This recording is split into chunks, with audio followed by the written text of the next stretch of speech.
Hello guys, by the guys, meron naman akong katanungan na sasagutin. Bali isang tanong lang to. Tanong ni ma'am, basahin natin na habang ako ay nasa break time. Basahin ko muna yung katanungan ni ma'am Sabina Marion Evangelista yata. Okay ma'am, basahin ko lang yung katanungan mo, saglit lang. Sabi mo dito, ma'am, wala naman po akong amo ngayon. Okay. Amo ngayon, dates po ako sa Qatar. Pwede po kayang umuwi na lang ako kasi ilang palit na rin po ako ng amo ngayon. Nasa agency po ako. Okay, so sinend ka ng employer mo sa agency. So kung sa Singapore, wala akong idea about Qatar, pero nag-search din naman ako kasi hindi naman ako nakapagtrabaho sa Qatar, diba? So yung content ko is more on dates sa Singapore. So but anyway, nag-search ako ma'am. Ito yung na-search ko. Ang sabi dito, parang kagaya lang din siya sa Singapore. Kung ano kasi yung nakalagay sa standard contract at saka kung ano yung nakalagay sa standard contract, dapat yun yung sundin.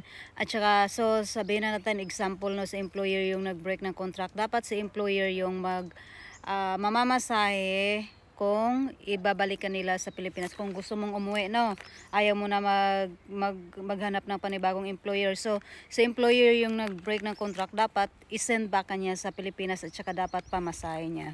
So parang ganun din sa Qatar. Ang sabi dito, kung ang isang empleyadong diit sa Qatar ay ibinalik sa kanyang ahensya or agency, maaari siyang umuwi sa Pilipinas o ibalik sa kanyang bansang pinagmulan o tirahan.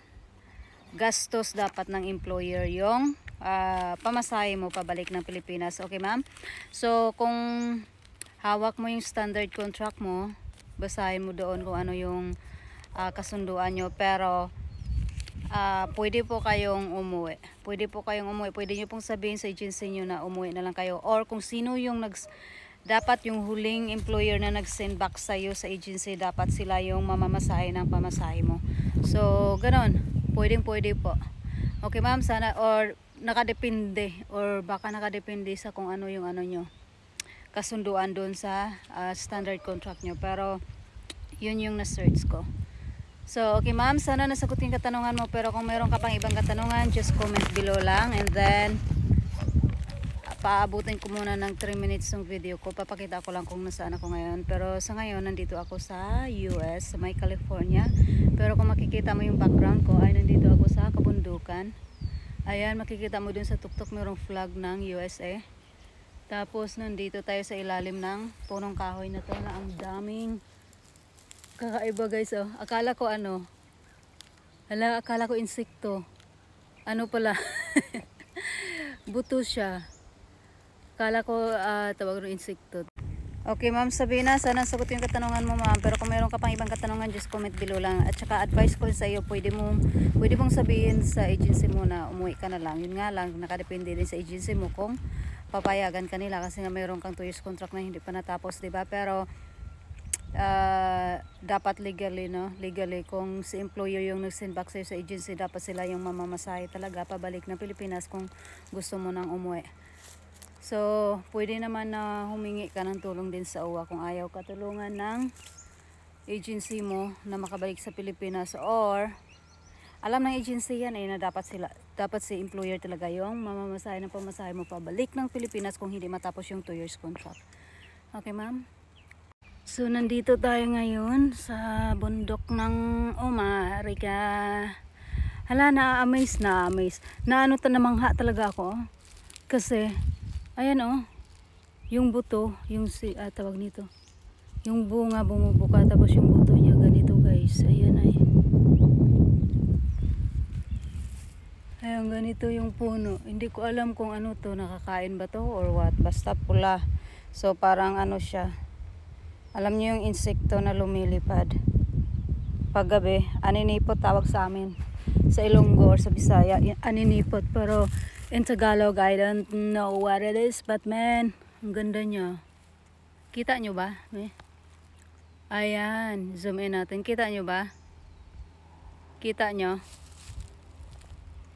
Ayan guys, so nandito tayo ngayon sa ranchuhan. So pag sinabing ranchuhan guys, bulubundukin.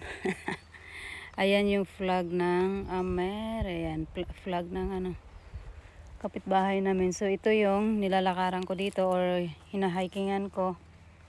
Tapos dito sa banda, sa baba, mayroong tubig dyan. Mayroong, iwan ko saan galing yung tubig. Basta mayroong tubig dyan. Tapos doon naman ay mayroong kabayo. Kasi nga pangangabayuhan ito guys. So papakita ko lang sa inyo ha. More on lakad-lakad muna tayo. Kasi bago mag 2:30 kailangan kong bumalik na. Pero meron akong break time guys. 3 hours every day. So mamaya mamaya ako na ano yung ibang oras ko kasi maglalakad pa rin ako mamaya pagkatapos ng mga 5 pagkatapos kong pakainin yung alaga ko. So ganun yung routine ko, kailangan ko talaga maglakad kasi kung hindi ako lalabas ng bahay baka mabaliw ako sa sobrang tahimik dito guys. Grabe, sinasabi ko sa inyo. So at least kung maglalakad ako at least parang naiisip ko lang na nasa bukirin lang ako ng nanay tatay ko. Kasi kagaya na lang nito, oh. Ito ha. Yan, kung papunta dun sa farm namin sa Pilipinas, papunta dun sa bukid namin, ganito talaga yung dadaanan namin. Kumbaga kabilaan kahoy tapos maliit lang yung dinadaanan. So ito naman yung tuktok na kung gusto mo mag-hike talaga ng to the max na hike, aakyatin mo yan. Maano yan guys, mataas yan, matirik yan, matirik. Okay, so sa ngayon, yung mga damo ano na siya, brown na siya kasi ano na ba? Papunta na pala sa summer guys, kaya hindi na siya green. Hindi na green yung mga damo, nadidido na sila. So ganito guys ha. Ganito ang itsura dito sa USA. So nasa state tayo ng California. Gustong gusto ko dito ay yung mga mga puno. Puno talaga. Basta doon banda guys na area. Mga malalaking bahay dito rin, malalaking bahay din yan. Pero kailangan mo pang lakarin. Ano kaya kung maglakad ako dito? No? Kaso ang init. Sa totoo lang ang init ngayon. 2:08 PM na dito. Super init dito guys. Ayan. Anyway, balik na tayo. Kasi malapit na mag 2:20. So kailangan natin bumalik kasi para okay, yan lang guys. Hanggang dito lang muna. See you. Bye bye.